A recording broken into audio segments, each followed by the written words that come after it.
नमस्कार, मैं हूं आपके साथ मयंक। आज 20 अप्रैल है और देखिए अमेरिका और ईरान के बीच हालात बेहद तनावपूर्ण हो गए हैं और मामला एक बार फिर जंग की तरफ आगे बढ़ता दिखाई दे रहा है। लेकिन इस बीच मैं आपसे कुछ ऐसी खबरें शेयर करना चाह रहा हूं जो पिछले 12 घंटे के अंदर हुई हैं और बेहद अहम है ये समझना आप लोगों के लिए कि ये डेवलपमेंट किस तरह से पर्दे के पीछे एक बड़ा खेल हो रहा है। देखिए, एक खबर आई रूस से, आपने शायद देखी हो ना देखी हो।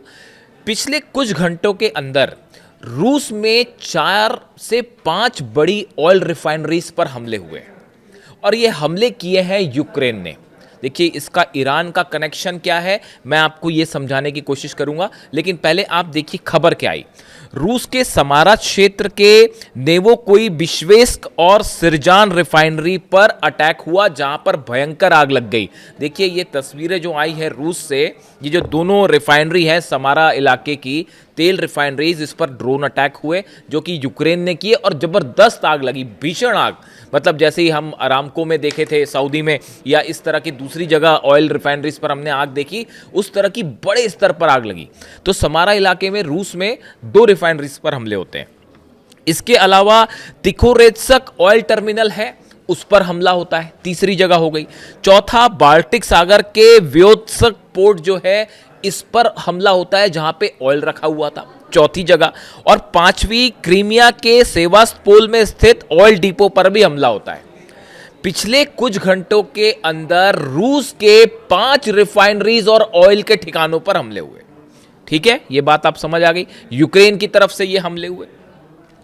अब देखिए होता क्या है, आप देखें कि कल जो है व्हाइट हाउस में एक बड़ी बैठक होती है। उस बैठक में डोनाल्ड ट्रंप शामिल थे, उसमें मार्को रूबियो शामिल थे, पीट हेग्सेथ रक्षा मंत्री शामिल थे, पूरी डोनाल्ड ट्रंप की वॉर कैबिनेट शामिल थी। सेना के बड़े अधिकारी डैन केन जो चीफ ऑफ स्टाफ हैं उनके, वो भी शामिल थे। इसके अलावा सब सेना के प्रमुख शामिल थे। इस बैठक का मुद्दा यह था कि अमेरिका इस बात को समझ चुका है अच्छी तरीके से कि ईरान किसी सूरत में अपना यूरेनियम नहीं देगा। यह बात डिक्लेयर्ड है। देखिए, इस्लामाबाद में बातचीत हो, इस्लामाबाद में बातचीत ना हो, अमेरिका क्या कह रहा है, क्या शर्त रख रहा है, मैं इस मुद्दे पे बात ही नहीं करना चाहता। मैं पहले दिन से कह रहा हूं कि साहब बातचीत का कोई नतीजा नहीं निकलेगा और अब भी मैं ये मान के चलता हूं कि बातचीत से कोई नतीजा निकलेगा ही नहीं। डोनाल्ड ट्रंप की धमकियां जो आ रही हैं कि हम पुल उड़ा देंगे और हम जो है वो जितने भी पावर स्टेशन है ये उड़ा देंगे, ये हरकतें बता रही हैं कि अभी भी अमेरिका को ये बात समझ ही नहीं आई कि ईरान वो देश ही नहीं है जिसको आप झुका सकते हैं। जिनके आदर्श इमाम हुसैन साहब हों और जिनके आदर्श अली खामनेई साहब हों, ऐसे देश को आप झुका ही नहीं सकते। कोई संभावना ही नहीं है। तो कोई मतलब ही नहीं है इस बात का कि आप डरा धमका कर ईरान का यूरेनियम रखवा लेंगे। ये ऑप्शन खत्म है। बातचीत होगी भी, कोई नतीजा नहीं निकलेगा। पहली बात तो मुझे ये लगता ही नहीं कि बातचीत करनी भी चाहिए, जो भी हो खैर ठीक है, उस पर मैं बात ही नहीं करना चाह रहा क्योंकि उसका कोई मतलब नहीं है। अब आप समझिए इस बात को कि रूस के ऑयल रिफाइनरीज पर हमला होता। उसके पहले देखिए, जहां हम थे व्हाइट हाउस में बड़ी बैठक हुई, सब उसमें शामिल हुए। उसमें ये बात साफ रख दी गई कि ईरान जो है वो यूरेनियम तो साफ सरेंडर नहीं कर रहा। तो अब क्या किया जाए? इस बैठक के थोड़ी देर बाद यह खबर आई कि ईरान के जहाज को अमेरिका की नेवी ने रोक लिया है और उस पर हमला कर दिया है। इस बैठक के चंद घंटों बाद यह खबर आ गई। और वो जहाज कौन सा था? जो कि चीन से वापस लौट रहा था, मलक्का स्ट्रेट होते हुए वो वापस जो है बंदर अब्बास की तरफ जा रहा था। ये वो जहाज हैं जो कि ऑयल्स लेके जाते हैं, ईरान से सप्लाई करते हैं। मलक्का स्ट्रेट के थ्रू जो है वो मामला चीन को सप्लाई होता है, बीच में ऑयल की अदला बदली होती है जहाज पे, और क्योंकि अमेरिका के प्रतिबंध लगे, ये वो जहाज था कि जो ऑयल छोड़ के वापस जा रहा था, इसको रोक दिया गया। दूसरी बड़ी खबर आती है उसके थोड़ी देर बाद। ये सब कुछ हो रहा है अमेरिका की इस बैठक के बाद, डोनाल्ड ट्रंप की बैठक के बाद। पहली चीज हो गई डेवलपमेंट कि हम ईरान के जहाज पर हमला हो गया। दूसरी खबर आई कि अमेरिका ने रूस से जो है वो तेल व्यापार करने की छूट को 15 मई तक बढ़ा दिया है। देखिए, पूरी दुनिया में ऑयल का हाहाकार मचा हुआ है इस समय, ऑयल सप्लाई बुरी तरह से प्रभावित है। तो अमेरिका की तरफ से ये कहा गया कि भाई हम आपको और परमिशन देते हैं कि आप जो है रूस के ऑयल को खरीद सकते हैं। इस तरह की खबर आई। लेकिन इसके थोड़ी देर बाद ही यूक्रेन रूस के सभी ऑयल ठिकानों पर हमला कर देता है। अब आप जरा सोचिए इस बात को कि डोनाल्ड ट्रंप अगर रूस के ऑयल को पे प्रतिबंध हटाते हुए उसको छूट दे रहे हैं अपना तेल बेचने की, ऐसे में क्या जेलेंस्की की हिम्मत है कि बिना डोनाल्ड ट्रंप की परमिशन के रूस के 5 ऑयल रिफाइनरीज को चंद घंटों के अंदर निशाना बना दे? मैं कहना ये चाह रहा हूं, ये सवाल उठ रहे हैं डिफेंस सर्कल में कि क्या डोनाल्ड ट्रंप के कहने पर यूक्रेन ने रशिया की ऑयल रिफाइनरीज पर हमला किया? सोचिए इस बात को, ये लिंक समझने की कोशिश करिए, कैसे ये ईरान वॉर से जुड़ रहा है। बैठक होना, बैठक के बाद ईरान के जहाज पर हमला होना, फिर अमेरिका का ये कहना कि रूस को हम परमिशन देते हैं ऑयल बेचने की, उसके थोड़ी देर बाद रूस पर हमला हो जाना। क्या इन तीनों में कनेक्शन है? देखिए, हालात ये हैं, दो चीज़ें समझिए। अमेरिका की जो कल ये बैठक हुई, इस बैठक में जो मैं समझ पा रहा हूँ, देखिए मेरा एनालिसिस है, आप हर व्यक्ति को अपनी राय रखने का अधिकार है, और वॉशिंगटन में और व्हाइट हाउस में चिड़िया भी उड़ती है तो उस पर नज़र रखनी पड़ेगी। ये बात सिर्फ ईरान और हॉर्मूज और इजराइल और लेबनान यहाँ तक सीमित नहीं है, आपको हर बात पर नज़र रखनी पड़ेगी। व्हाइट हाउस में क्या मीटिंग हो रही है, डोनाल्ड ट्रंप के जो मंत्री हैं अलग अलग, पीट हेग्सेट क्या कह रहे हैं, मार्को रूबियो क्या कह रहे हैं, पेंटागन से क्या बयान आ रहा है, ईरान से, आपको ये सब भी, इसके साथ साथ मॉस्को में क्या हो रहा है, रूस में क्या हो रहा है, बीजिंग में क्या हो रहा है, आपको इन सब की एक पिक्चर बनानी पड़ेगी, तब आप असली स्थिति समझ पाएंगे पर्दे के पीछे क्या हो रहा है। देखिए, इस पूरी बैठक में जो मुझे लगता है, जो कुछ डिफेंस एक्सपर्ट्स का भी ये मानना है कि इस बैठक में ये बात तय की गई कि रूस और चीन के जरिए ही ईरान को किसी समझौते के लिए या बातचीत के लिए राजी किया जा सकता है। जब तक रूस नहीं चाहेगा, जब तक चीन नहीं चाहेगा, तब तक ईरान बातचीत नहीं करेगा, ऐसा शायद डोनाल्ड ट्रंप का मानना है। ईरान तो वैसे ही बातचीत नहीं करेगा, डरा धमका के आप बातचीत कर ही नहीं सकते, लेकिन ये बात अभी तक यूएस एडमिनिस्ट्रेशन को समझ नहीं आई।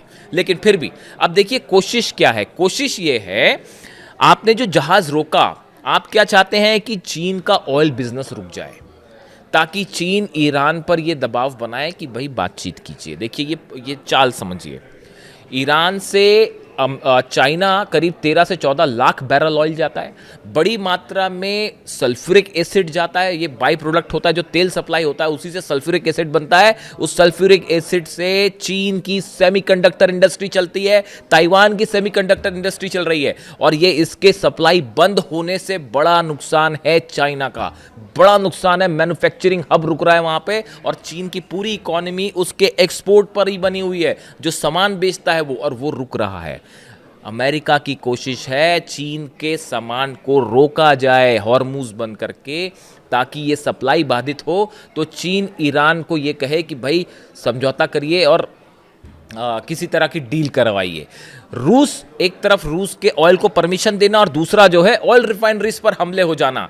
क्या ये कोशिश है ये बताने की कि रूस, देखिए तेजी से रूस को मुनाफा हो रहा है, ऑयल बिक रहा है, ईरान का ऑयल रुक गया, वेनेजुएला वाला ऑयल फंसा हुआ है, तो ऐसे में रूस का जो तेल है वो बिक रहा है, लेकिन बाजार को भी राहत देनी है तो रूस को आपने परमिशन दे दी, लेकिन आप रूस की ऑयल रिफाइनरीज पर हमला करके ये मैसेज देना चाह रहे हैं कि देखिए आपके जितने ऑयल रिफाइनरीज हैं वो निशाना बनाई जाएंगी, आप ईरान को तैयार करिए। ये खेल चल रहा है पर्दे के पीछे, यानी रूस और चाइना के जरिए ये जंग सिर्फ ईरान और अमेरिका की देखने में लग रही है, लेकिन इसके पीछे एक बड़ा इकोनॉमिक खेल चल रहा है। देखिए ये जंग ये तय कर देगी कि दुनिया का अब इकोनॉमिक पावर कौन, और अब तक की हालात ये है कि मिलिट्री पावर में ईरान ज़्यादा मजबूत होकर उभर के आ गया है। पूरी दुनिया इस बात को समझ रही है कि ईरान की सेना ने डोनाल्ड ट्रंप की सेना को घुटने पर ला दिया है, बात नंबर 1। अब इसमें किसी को कोई शक नहीं होना चाहिए।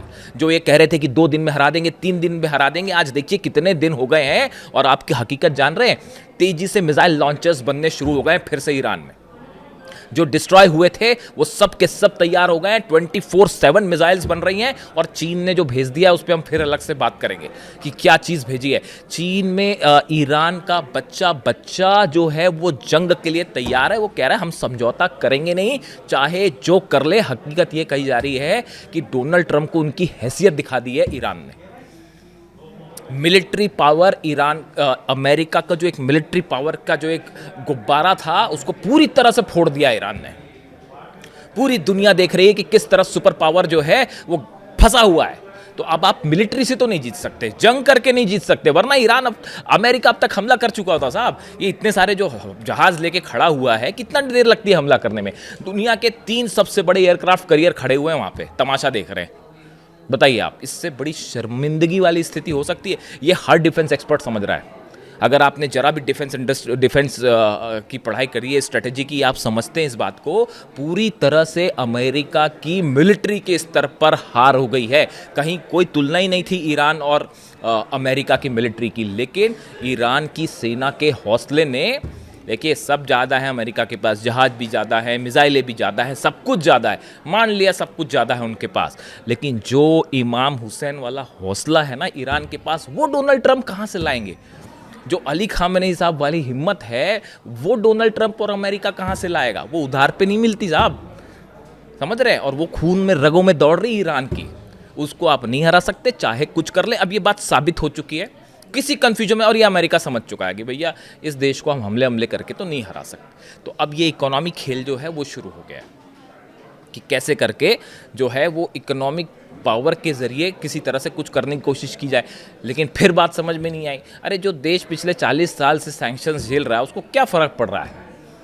यही बात ईरान की जनता कह रही है।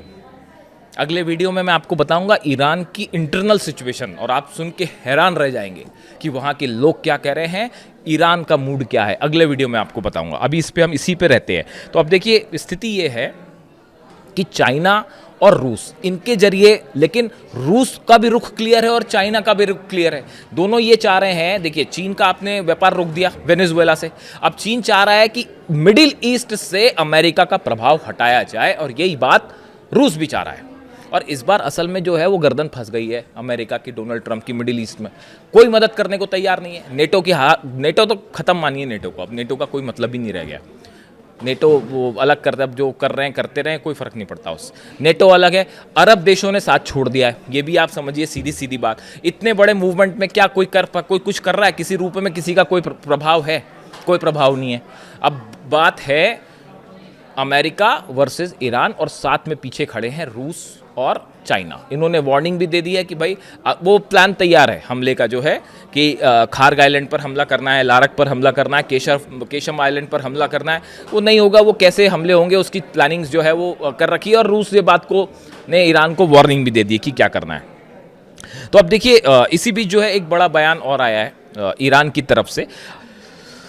What Trump did not achieve during the war, he will no longer be able to achieve during negotiations. Negotiations means that people must reach a fair compromise based on win-win position. Iran की तरफ से कहा गया कि जो चीज जंग में हासिल नहीं कर पाए डोनाल्ड ट्रंप, वो बातचीत में भी हासिल नहीं कर पाएंगे। यानी जो जंग करके, जंग में तो हार ही गए आप, सीधी सी बात है। ईरान की सेना इसीलिए, ईरान के लोग यही कह रहे हैं कि जब हमने हरा दिया उनको, तो अब इनसे बातचीत करने की क्या जरूरत है, देखा जाएगा जो होगा। तो जो बातचीत जंग में नहीं हो पाया, इसलिए बातचीत के जरिए उसी हासिल करने की कोशिश। आप देखिए कैसी उतावलेपन में है अमेरिका बातचीत करने के लिए। कभी आपने देखा इतिहास में, कभी देखा ऐसा हुआ हो कि एक दुनिया की सबसे बड़ी ताकत जो अपने आप को कह रहा है देश या उनके राष्ट्रपति, वो इस तरह से बेचैन है ईरान से बात करने के लिए? ईरान कह रहा है ठीक है, मन करेगा तो करेंगे, नहीं होगा तो नहीं करेंगे। साहब गजब बेइज्जती है ये तो। आप देखिए ईरान भी जो है उसने कोई कसर नहीं छोड़ी। और आप सुनिए, देखिए मैंने आपको खबर बताई थी 5-6 वीडियो पहले ही, मैंने आपको बताया था कि ईरान में कंट्रोल अहमद वाहिदी साहब के हाथ में है, ईरान की सेना के हाथ में है। कंट्रोल मोहम्मद बाकिर जोलकद्र साहब के हाथ में है, जो ईरान में अली लारीजानी साहब की जगह सुरक्षा परिषद के सचिव नियुक्त है। ये 2 लोग हैं जो ईरान में अब सबसे पावरफुल पोजीशन में हैं। पॉलिटिशियंस क्या कहते हैं, पॉलिटिकल लीडरशिप क्या कह रही है, मायने नहीं रखता। ईरान की सेना, आपको याद होगा वो वीडियो, मैंने कहा था आपको कि अब ईरान की सेना कंट्रोल में, ये 2 लोग कंट्रोल में। आज दुनिया के हर अखबार में ये बात साफ है। डोनाल्ड ट्रंप के मीटिंग में इस बात की चर्चा हुई है, बताया गया कि ये जो 2 लोग हैं they are in the control of whole Iran.